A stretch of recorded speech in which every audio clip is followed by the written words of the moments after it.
Rabbi welcome back to Yerushalmi Kilayim. We are pay onward base right at the top.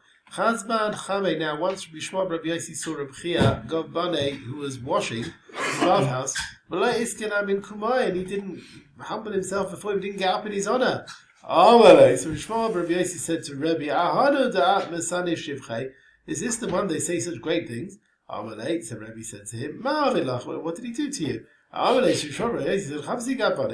saw me in the bathhouse, he didn't get up for me. Rabbi said to Rabbi, why did you do this? Rabbi said, let it come in if you were washing there, I didn't know about it. Because by he shot at that time that I'm sitting there, I put my eyes, I was deeply thinking, but whole Sefer Tehillim, Agada, or Agada and Sefer Tehillim, I didn't notice anything else. He shot from that time, Masechet Rabbi gave to Rabbi Chia, Shnei Tamidin Yihalchu Imei, 2 Tamidim to go with him and guard him, begins Sakanta because of danger. He shouldn't be dangerous to fall in one of the pits without, if his mind is not thinking about it, who knows where he'll fall, right? You find a similar story. What we got here? No, that's fine. This is the outer bathhouse, right, where the people there are clothed, and you are allowed to greet people, right? But not in the inner bathhouse. There's no din of getting up for people. Rabbi Yossi sometime Yomin. Rabbi Yossi fasted 80 days. Lemechme Rabbi Chia Ruba, to merit to see Rabbi Chia the Great in a dream. In the end he saw him, and his hands were trembling, his eyes were dimmed, that they weren't fitting to see Rabbi Chia. If you're going to tell me to have a Rabbi Yossi Barnoj there, maybe you say he was a small man, that's why he was he was damaged by seeing Rabbi Chia. Well, no, he was a great man. And we even came to Rabbi Yochanan. He said to him, I saw in my dream the heavens were falling. One of your Talmidim was supporting that they shouldn't fall. Rabbi Yochanan said to the weaver, do you know that person? He says, look, if I'll see him, I'll recognize him. All the Talmidim, Rabbi Yochanan brought all his Talmidim in front of him. He recognized Rabbi Yossi. So you see the greatness of Rabbi Yossi, that it was fitting the world to stand on his merit. Nevertheless, he wasn't fitting to see Rabbi Chia because of Rabbi Chia's greatness. Rav Shimon ben Lakish told him to last Simon. He fasted 300 fasts to see Rabbi Chia the Great. But he didn't see him. Over Seifer, in the end, he understood he's not meriting to see him. Shram he started being sad. He says, excuse me. Who learned Torah more than me? They said to him from heaven, he spread Torah more than you. He went to exile for the sake of Torah. Rav Shlaki said to them, did I not go into exile? They said, you went into exile to learn Torah, he went into exile in order to teach Torah. When Rav Huna died, they brought him to be buried in Eretz Yisrael. They said, where should we put the burial of him? Rav Huna, where should we bury him? They said, we'll put him in the cave of Rabbi Chia the Great. He's one of them, he's from the Bnei Bavel. They said, now who's going to take him inside there? Who's going to actually enter there? Not everyone's fitting to go there. Rav Chaga said, I'll go in there. I'll bring him in. I know what you want. You just want an excuse to stay there, to be buried there yourself. That's why you wanted. You're an old man. But by mail, you want to enter into the cave of Rabbi Chia in order to be buried there. Because if he dies, because Rabbi Chia is so cross, he'll end up staying there and he'll be buried with Rabbi Chia. Rav Chagai said, if you suspect me of this, you know what? Tie a rope to my feet. And if I stay there a while, you can take me out of there by putting me with a rope. Rav Chagai went, he found 3 people discussing what was going to happen. Should we allow Rav Huna in here or not? Who was it? It was Rav Chia and his 2 sons. And they said, Yehuda b'ni, and Yehuda, me and my son. After you, no one else. These were the 2 sons. And no one else will be buried here. Right? Yosef ben Yisrael. Okay, Yosef ben Tzaddik, Einoid. And no one else. Okay. So Talas Einoid Mistaka. Rav Haggai lifted up his eyes to see Rav Chia and his sons. And someone he heard a voice, Apich, remove your face, don't look. Shama Kale Rav Chagai heard the voice of Rav Chia Rabbah, Amal of Yehuda Berei, and he said, Rav Chia Rabbah was saying to Rav Yehuda his son, Navish Rav Huda Yasiblei, make a space for Rav Huda to stay here. So move a bit out of the way, there'll be place for Rav Huda. Like Kavod Alai Masiblei. Rav Huda didn't want to stay there. I mean, he was humble. He didn't find himself fitting to be buried next to Rav Chia the Great. Amen. They said, just like Rav Huda didn't take on to be next to Rav Chia with his sons, his children will be forever. His children will not stop. But Yad Samisham Rav Chagai went out, he was 80 years old, and his years were doubled. So whether he lived 160 or what, I don't know. So Rav Huda didn't really agree. He was buried in another area of the Ma'ara, not next to Rav Chia the Great. In Bavli, the story is a bit different. Rav Chagai saw a pillar of fire, and he put the coffin of Rav Chia, he put it upright. Some say he put the coffin of Rav Huda upright, and he put it standing, so it shouldn't be lying next to Rav Chia and his sons. So whether that's what happened in the end. See if it says, now Rav Huda came from Babel to be buried in Eretz Yisrael. So Ksiv says, with the Sosanim in Mitzrayim, Yaakov Avinu says, you'll carry me from Egypt and you will bury me. Ukvatani b'kfurasam, you will bury me in their burial. Yaakov kolandahu, Yaakov wherever he was buried, maho manche. What does he care? Why did he want to be buried in Eretz Yisrael? Rav Lazar Ami says to bury Megav. There's some hidden things here. Rav Chanina Amar to bury Megav. Yes, some hidden things. Rav Shubin Levi Amar to bury Megav. There's hidden things here. Mama to bury Megav. What do you mean hidden things? Rav Shlagish Amar he says, "Es halach l'Hashem ba'atzos Chaim." I will go before Hashem in the land of life. Why is it called Eretz Yisrael, Eretz HaChaim? If it means this world. These are the towns, Sor and the areas around it, Kisrim, Chabrasal. So Taman, Zula, Taman Sava, there you can buy everything cheap. There's a lot of abundance there. So Shimon Lav Kapara, he says, why is it called Eretz HaChaim? Eretz Shemei Chaim. The dead will become revived. Techila Lemos Mashiach. They will be the first to become revived. What's the source for this? Nice in the Shama, La'am Aleha, you give a soul to the people on it, in Eretz Yisrael. If that's the case, Rabbi Seder should be going to then the Rabbanim in exile, they'll lose out, they won't get up. He will make tunnels under the ground. They will juggle, they will get through, tunneling through like barrels of oil, of leather containers, all the way to Eretz Yisrael. When they come to Eretz Yisrael, that's when their souls will return. So the people abroad will roll before Eretz Yisrael, they'll get up for Techiyah. Whereas the ones in Chuzlais have to go first through this into Eretz Yisrael, and that's why Yaakov wants to be buried in Israel. What's the source that they have to roll first to Eretz Yisrael and then they get up for revival? It says, I'll bring you, and after that, I'll put my spirit in you, and you will live. Rabbi Rechia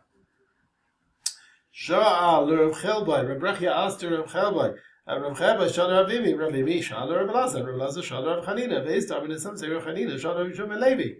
He says, Afilu, even the wicked, are they going to get out for Tchias HaMeisim in the schus of Eretz Yisrael? How's the schus of the land help for these wicked people? So the land will be sulfur and salt. Basically, the land will be burnt. And Amr Brechia, Mahan. Many questions we've seen here. Han Sha'al Lahan. This one asks the other, Vehen Sha'al Lahan, and this one asks the other. We don't really know what they're on about. I mean, what answer is this? He says, the wicked will become revived? Oh, yeah, the land will turn to salt. Well, how does it answer it? What is going on? When the land is burnt, and the bones of Yeravam and his friends were all buried, when the justice has been done, they will merit for Tchias HaMeisim. Talim Shem Yehuda, Sheva Shanim. He says here in the notes, Yeravam and his Chaverim, their bones will be burnt, and Shrefas Haaretz. The wicked who died were buried after the land was burnt will not merit to see Tchias HaMeisim. Yeravam is brought down in Sanhedrin as one who has not got a Chelek L'Adam Haba. But we're saying here that he will get out for Tchias HaMeisim. You have to say the Gemara here holds, like opinion in Sanhedrin, there's another opinion over there in Sanhedrin. Okay. Tanim Shem Yehuda. Sheva Shanim. After Eretz Yisrael for 7 years, the land was like burning in its destruction. And that was when it was fulfilled. Gofris Melech Hadad says, it says, "V'higbe bris l'Ravim Shavua Echad." That covenant which is said about Gofris Melech, that the people had forsaken the land, and the enemy was in charge for 7 years. Kutim Shabbat, those who lived in Israel at that time, the Kutim, what did they do during the 7 years? She says the land didn't burn in all in one go. Madlias, it was bits and pieces, Vaisanis Refes, in various occasions. Kisib, it says, Ba'ata Pashcho, Choyesh Rebetecha Telcho Bashebi, all your household will go in captivity, Babel Tavai, Babel will come, Sham Tamas, Sham together, there they will be buried. Now the Navi is stressing that the death and the burial will be in exile. Rav Cha'aba Ba'azmina Abba, he says there's an argument, Rav Cha'aba, Rav Chama Chanina. Chadaba once said, Meishad, one who dies abroad, V'nik Basham, and will be buried abroad. Yesh B'yadeh Shtayim, he's got two troubles. The soul left in a place which is not holy, and he's buried in a place which is not holy. So he says, Sham Tamas Sham, it's like a double curse. Meis Sham V'nik Kan, if he dies abroad, but he's buried in Israel, Yesh B'yadeh Achas, at least he's got one then at least. At least he died in the wrong place, but at least he's buried in the right place. V'achanam, and the other one said, Kavura, Shubakan, Mechaperes, Al Misa Shalahen. If he's buried in Eretz Yisrael, it's a kapara for dying abroad. So that's why the Navi says, Sham Thomas or Sham Tikaber. If he merited to be buried in the land, then the death would not be a klal of the fact that he died abroad. Rabbi Yoina V'Shem Rochama Hanina, the person's legs are his guarantors, to put him wherever he wants. The legs will take him against his will when the time comes. He says, who's going to entice Achav? Remember, Achav died in a battle. And Hashem said in his heavenly academy, who's going to entice Achav to go and fight in the battle? And the spirit of Novos went and encouraged him to go and fight, yeah? Who's going to entice Achav to go in the war? But so he will die in Ramas Gilad. Why do you have to do all this? Well, Hashem could have killed him in his own house. Why there? It was decreed that he had to die in Ramat Gilad. So it needed to cause him to go for his soul to be taken there. They were two of the scribes of Shlomo Melech. Shlomo Melech sees the angel of death, who's grinding his teeth, looking at them, grinding his teeth. So Shlomo understood, right, he wants to kill them. Ama Mila, Shlomo Melech said a word, some holy name, but Yavon Mechalala, and he put them in the air, so the Melech can't get them. Azam and Asim, the angel of death took them from there, and he killed them there. And then the angel comes, stands before Shlomo, and he's laughing. Shlomo says, before that, you were grinding your teeth. But and now you're laughing. He says, Hashem told me that I should take these two people from the sky. But Amaris, and I thought, how am I going to get them there? Who's going to bring me these to the place where I have to take them from there? So that's why I was grinding my teeth. How am I going to kill them? Hashem put it in your heart to do that, to put them in the air. Begin to Evan Shlichusi, so I can carry out what I have to do. Azal b'Tavam bin Taman, and Shlomo went and took them from there and got involved in their burial. Terein Baroi, two sons of Rabbi Reuben bar Istrobinus, were the Talmidim of Rebbe. They were Talmidim of Rebbe. Chama Malacha the Maisa Mistakabah. They saw the angel of death looking at them. But Charek B'Shinoi, again he's grinding his teeth. He wants to take their soul. Rebbe says, Naglino leDoraima, we'll send them in exile to the south. Shema Golos v'Chaperes, exile will be a kapara. They reached the south. Azam and Asmin Tamar, the angel of death took them from there. It was decreed they would die there, and that's what happened. Ula Nechaisa Hava Idmach Tamar. The time came to die when he was there in Bavel. Shari Bache, they started crying. Arile, they said to him, Malach Bache, why are you crying? Anam Masikilach Lak Yisrael, we will take you to Eretz Yisrael after his death. Arile says, Mahanaili, what do I get out of that? And now, the fact that he's going to lose his soul in a Tamei land abroad. You cannot compare one who gives out his soul in his mother's chest to one who gives it out whereas in a foreign land. So he was sad that he was dying abroad. He died in Asya. He told the people, go and tell the people of Israel, your Mashiach, that means your teacher, died here. so they should be careful to bring his burial to Israel. Afilu Cain, even after he commanded that, Armaline, Rameir said to Bnei Asya, Yahweh Asa al Gef Yama, just puts his coffin on the sea. Because when he's in Asya, because the sea is like all connected to the rest of the world, so it's got a connection with Eretz Yisrael. The Ilsirit says, Kihu al Yamim Yisada, he bases it on the lands, the land on the seas, but on the horizon now. Shiva Yamin, 7 days, Sovin is Eretz Yisrael. So Shiva Yamin, 7 seas surround Eretz Yisrael, and these are Yama Rabba, which is the Mediterranean, Yama de Tiberia, that is Yam Kinneret, Yama de Samchu. I don't know if we know which that one is. He says here, Yama de Samchu, 16 kilometers north of the Kinneret. Samchonitus, whatever it was. Nowadays it's dry. Some bits a bit wide. Okay. What else have we got? Yama de Melcha is the Dead Sea. Yama de Cholta, we call it Birchas Ram, 17 kilometers east of the Banias. Yama de Shelias and Yama das Apamia. I'm not sure if we know. We don't know which ones these are. Apamia might be in Syria. Okay. V'ha'ika Yama da Chamatz. There's Yama da Chamatz as well. There's Chometz in Syria, western Syria, near the city of Homs. Yeah. Why have we not mentioned that one? So he says it's not included. And the Diklit Yonos, the Roman decletician, yeah? He gathered all the rivers into one place, he made it. See, we're speaking about Tiberia here. See, it says with the well of Miriam, Nishkafa Apanei Yishimon. Anyone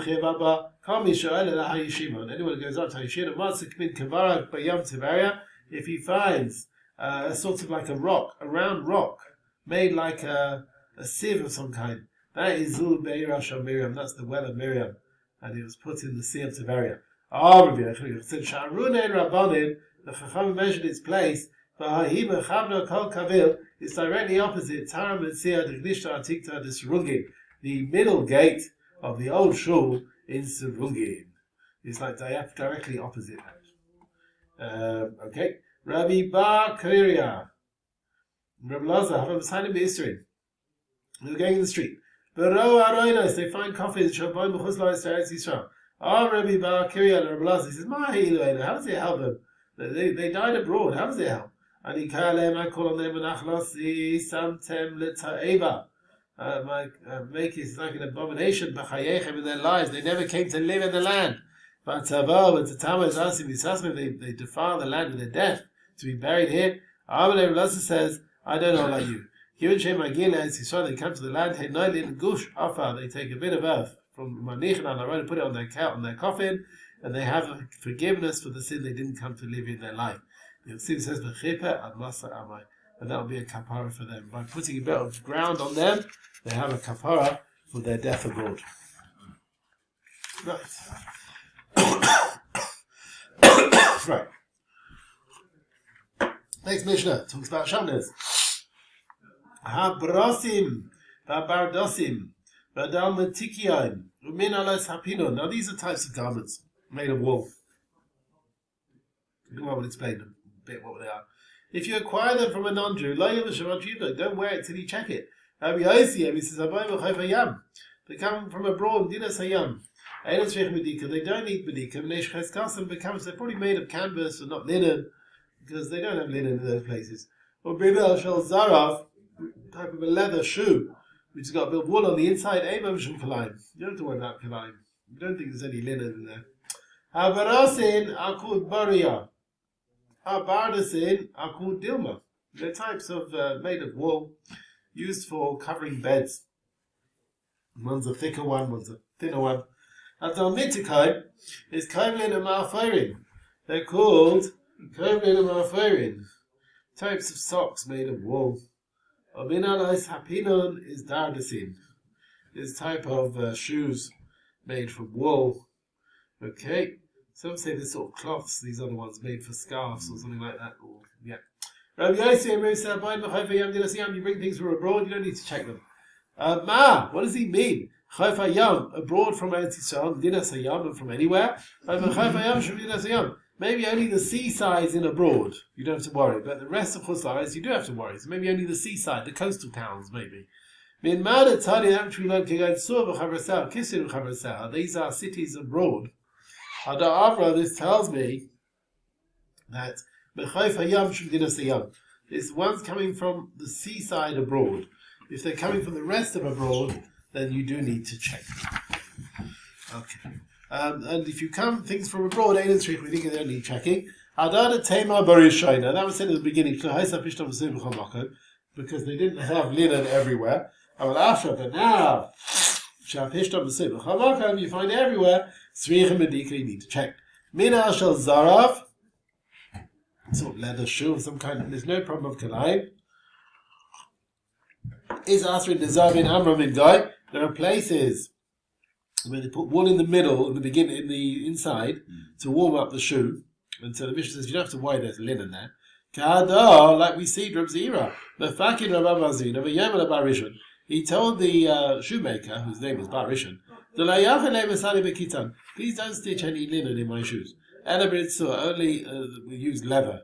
And he commanded him not to put linen. So you see, it's like wool. There was wool in the shoe, and that was the shoe of Zara, which we mentioned. Now, although you mustn't stitch linen and even on the outside because of the wool in the inside, he agrees that if you wear a belt of wool on top of a garment of linen, duhu shari, that is permitted. Duhu shanas gamei v'hi nachsala, because you tie yourself up with this belt and it can come off. It just goes up and down. It's not connected to your garment in any way. It's not considered a connection for shatnez. Yeah, so you're wearing two garments, one of wool, one of linen. That's not a problem. Now, they asked for a blot. What about stitching your shoes, which have wool in the middle, with like threads of linen? So they've got wool in the shoe, and you want to put shoelaces of linen. He says it really should be okay, but we have to be strict on this.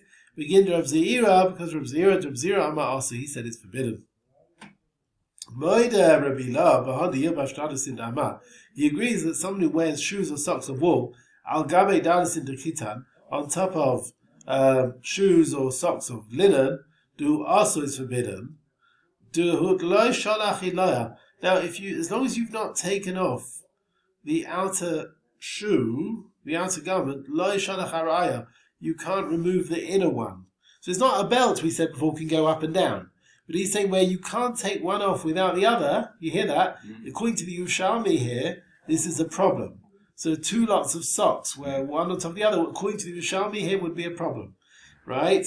There's a real passages on this. You can't wear socks of wool on top of socks of linen. It's brought in the Ramah.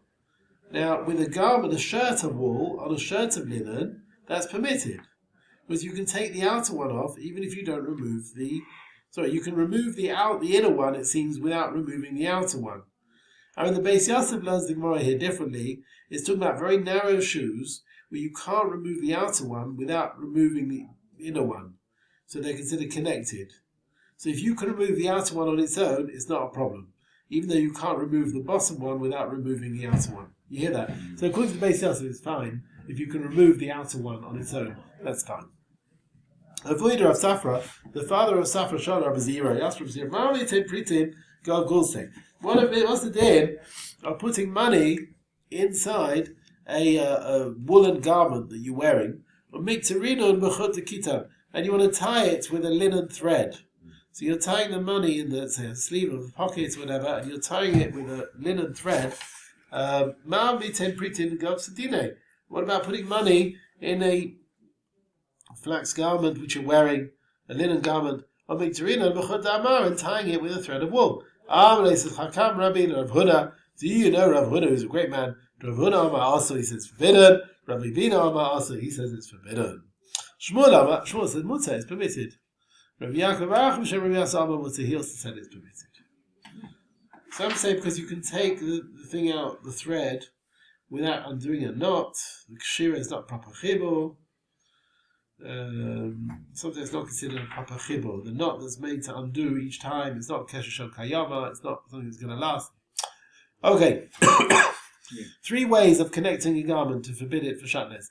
Ein asim shum kilayim and a tavo va'orig, which means the wool and the linen. Of course, shatnez comes from the 3 words shua, tavo, v'nuz, right?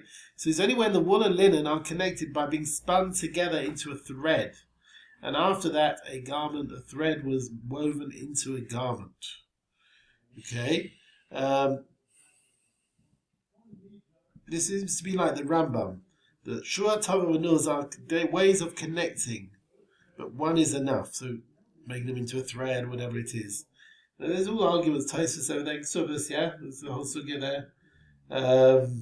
It doesn't have to be all 3 shua, tavo, v'nuz, or only one stage of them is enough.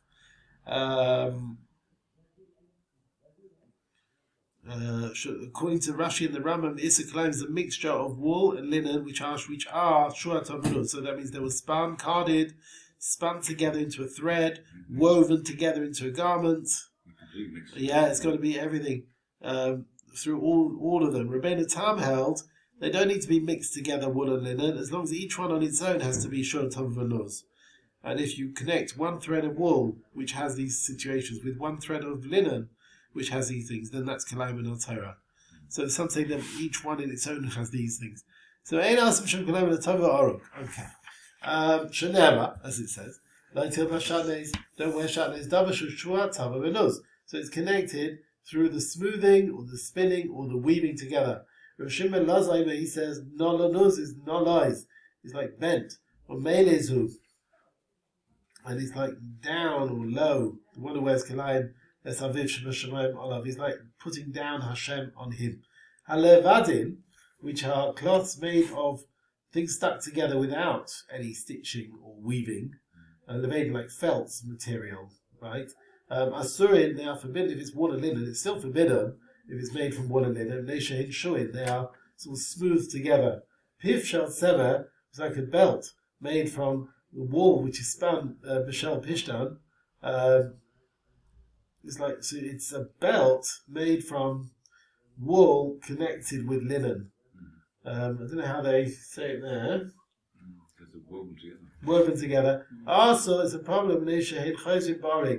They're sort of mixed together. They are put together like a weaving process. They may be slightly differently, but they are sort of interwoven together.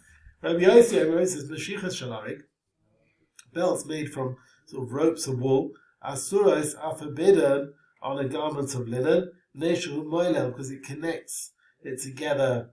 It connects to the garment through being pushed together into it. He says you make stitches far apart. Yeah, it's not proper stitch. It's not proper stitching. Loose stitching of some kind. Archelo kosher before you actually tie it up, and that's what they used to do. They would connect this thing to the garment so it shouldn't fall. You shouldn't tie a piece of wool to shel pishton, to one of flax, to linen lacha by his master, to tie up your veins, to rather not veins, your loins, to wear it as a belt of some kind.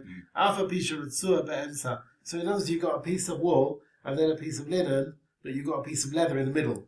You still shouldn't do it, right? Even though you've got leather in the middle, because they're all connected. One edge of the garment and one on one edge of the garment. Even though the leather's in the middle, it's not okay. Yeah, it's not okay. So the weavers who do various embroidery, or the washer people, they do a sign. You need a sign to know who was the owner who gave you something. If they actually put in a woolen thread or something on top of a linen garment, whatever, you can't wear it until you remove the thread. They used to have like thread signs, so they knew who was the owner.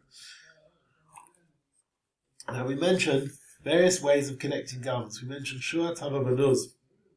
Each one is also in its own right. Now why does the Mishnah say this with all 3? We could have said one of them is also and learn from the rest. So in this there's shua. We could have learned the Issa Kilayim with shua, and we didn't have to mention tavoi. But once we said shua is also, this sort of smoothing it out, so we understand that shua, tavo, v'nuz, it doesn't mean you need all 3 to forbid it. One of them is enough.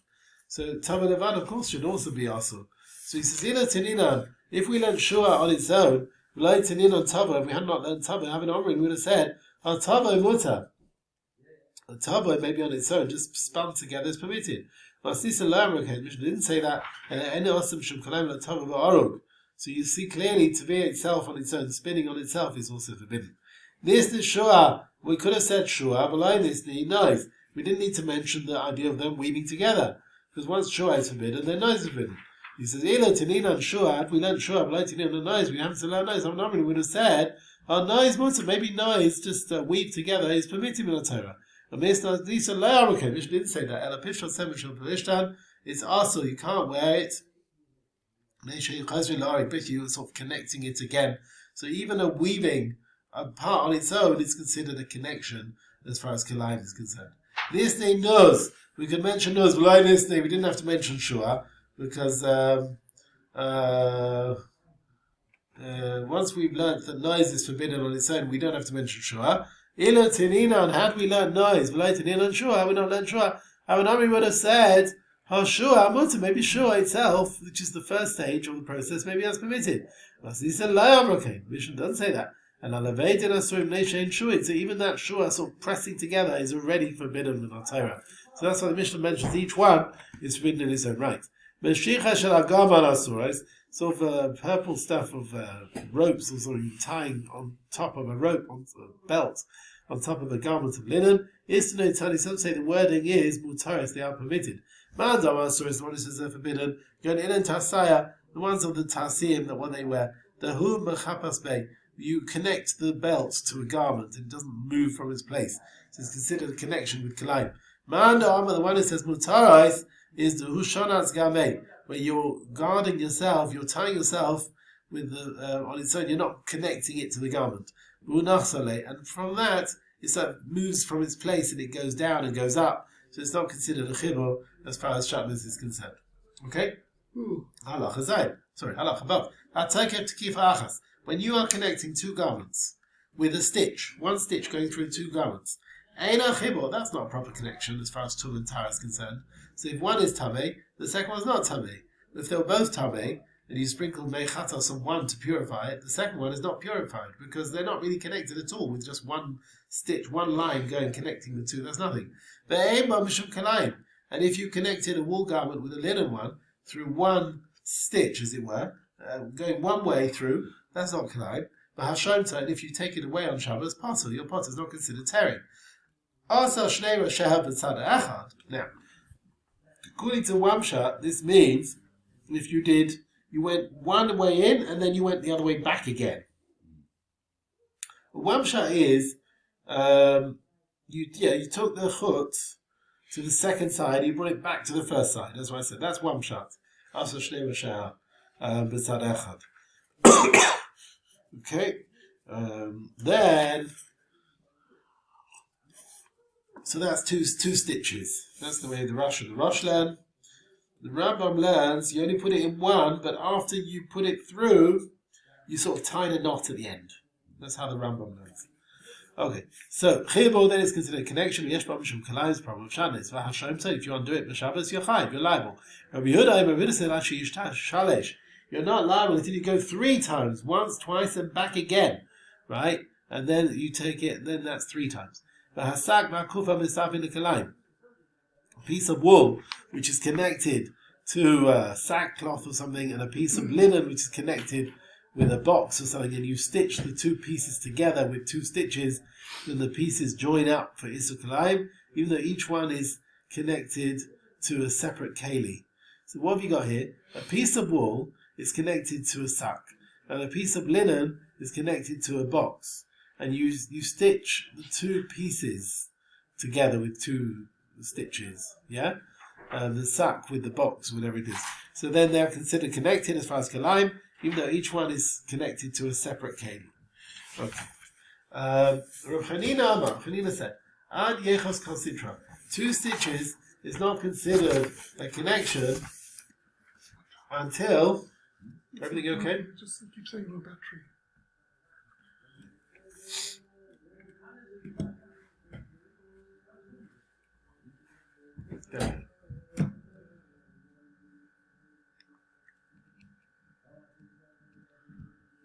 Okay.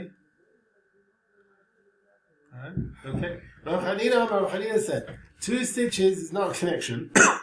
Ad yechos kol sitra. Until you take the thread all the way to the other side of the garment. You shouldn't have a bit of the thread on the first side. So what does that mean? When you tie the stitch to the garment, you should pull all the way the length of the thread until the stitch will be held firm and not weak. Otherwise, it's not considered a chibur, right? It's like going to be tight and taut. Rav Yana, everyone said, go to Rav Chanina, say your words outside, they're not right. We learned the Mishnah, now, as long as you've taken your stitch 2 ways, that's it. It's a connection.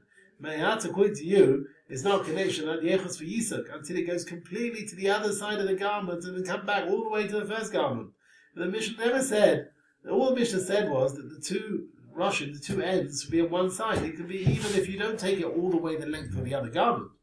Well, Tali, we've also learned in the Mishnah, until you do 3 stitches. Me'at, according to you, Ad Yechos, it's got to go the thread all the way across the second side of the garment, the Yitzchok, and come back all the way back to the first side. The Yechos and go all the way back again. That's not brought in Rabbi Yehuda. Ella, it must be. It's not right what you're saying. As long as you take the thread this way and that way to the 2 sides, that's good enough. You don't have to take it all the way the length of the garment. A thread that you have. Was it that you brought it in as a machat? This is sort of a needle here. I feel kosher mikan. So even if it is tied on the 2 edges, basically you can't take it out of the needle without cutting it. It's not a connection for a needle, and if the chut is tamei, the machat, the needle, is not tamei. So it doesn't make the needle tamei, and the other way around as well. Tefara, if you sew the thread lebeget to a garment and it's still connected with a needle, hachut chibur lebeget, then the thread is connected to the garment. If the garment's tamei, the thread is tamei. But the needle that is going through the eye of the needle is not connected to the needle as far as Tumah is concerned. We said if you take the stitch 2 ways, there and back, it's a problem of Kilayim. If you remove it on Shabbos, you're liable. Rabbi Yoda, Rabbi Yisrael, they both said, but kosher mikan. When you tie it, the 2 threads together, what does it mean? You tie the 2 ends together. Yeah. Basically, they're learning that, it's all very well you've gone twice, but it's not going to stay like that. So, therefore, he's saying you have to actually make a knot. Otherwise, it's not considered a chibur. And with Shabbos, you find that is 2 stitches, but you have to have a kesher afterwards. Otherwise, it's not going to stay. The words of the Chachamim seem to argue on this thing. If you pull the threads of the stitch to strengthen it and tighten the garment and bring the edges of the garment which are stick together, if you're going to tell me it's not a chibur until you actually make a knot and you tie the ends, the yema, you should have said you're liable mishum taifer or mishum kosher. So why did we say you're not chayav for? You should be chayav for kosher as well. It must be, according to Rav, it's considered a connection even if you don't tie it. Okay, even if you don't tie it, it must be a connection. Even if you don't tie the 2 threads, because otherwise, why do we say a chayav kosher as well? Okay, right. Yeah, the Bavli seems to say with Shabbos you definitely do need a kashira. Right, the Yerushalmi can push away.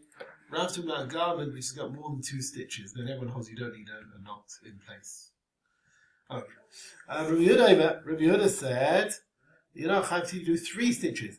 Amar Simon Tamid Rabbi Yehuda. The reason Rabbi Yehuda on Yidei Shlishis, by doing the 3rd one, Malachtav is Kayemes, your work is going to last.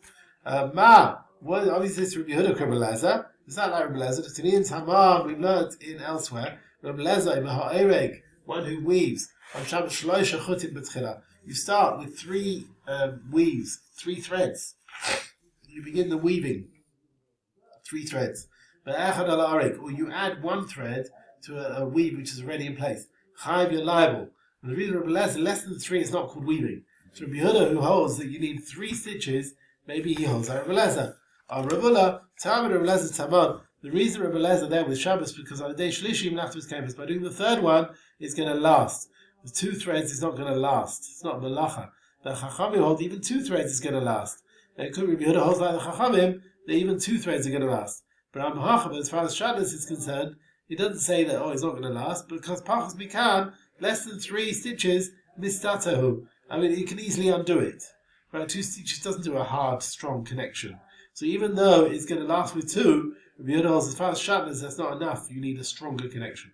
Asak Bar Kupa, they join up for Kilayim. When we say they join up and a sack for Kupa, so like your sackcloth and your box, you connect them together. You always connect them together. You're not going to separate them. Sal, sort of a basket and a box, they don't join up. You don't usually connect your basket with your box, and therefore they're definitely going to come apart. Ashkach Tani, after that, Rasimon found a brisa. Asal Basak Makupa Misaf in the Kilayim. They join up for Kilayim. Ayalim, Aimem Shum Kilayim. And but Ayalim is what? Tents and things. There's no problem with Kilayim. And the tent's made of wool and linen. You're allowed to sit under it. This Kilayim was only said that we're wearing, but not when it's on top of you. Right? Okay. Rabbi Yemi asked, Who Benai? Him and his son, Marshid Staff of Kilayim. Do they, if their garments are connected, is there shatnez here? Hey Chavida, what is the case? Who lavish man in Dama? The father's wearing woolen clothes. Ubrei lavish man in Kitan. The son's wearing linen clothes. Nasav piske Dama. He took a belt of wool. The agle al treyan, and he tied it around both of them. Are we going to say the belt joins up their clothes to be Kilayim? Oh, Rabbi Yosef, no, is that biting? I mean, that's not connection as far as Kilayim. Only when the garments are biting each other. I mean, like 2 stitches, not a belt that ties them up, right? Rav Chagai asked, who asked my? What about the person himself? Hey, Chavida, what's the case? He's wearing a woolen sock on one foot, and a linen sock on another foot. Are they considered connected? Because he's wearing them on one body. Is that connecting? I don't have to tell you, that's not Kilayim. If he had wounds on his head, he put a bandage of wool on one wound, and a bandage of linen on another wound. Do they join up for Kilayim? The Gemara answers, is that considered biting? That's not Kilayim, they're not biting each other. Okay, we do the same. But there we are. Okay, so we get to Rabbi Isai, just before you finish it, for those, some of the Chevron in Eretz Yisrael are trying to make the siyum to get together for Kilayim. Please contact me if you're around in Eretz Yisrael over Sukkot. My email address is ycdc0073@gmail.com. That's ycdc0073@gmail.com. We'll see if we get together to make the siyum over Sukkot. Thank you.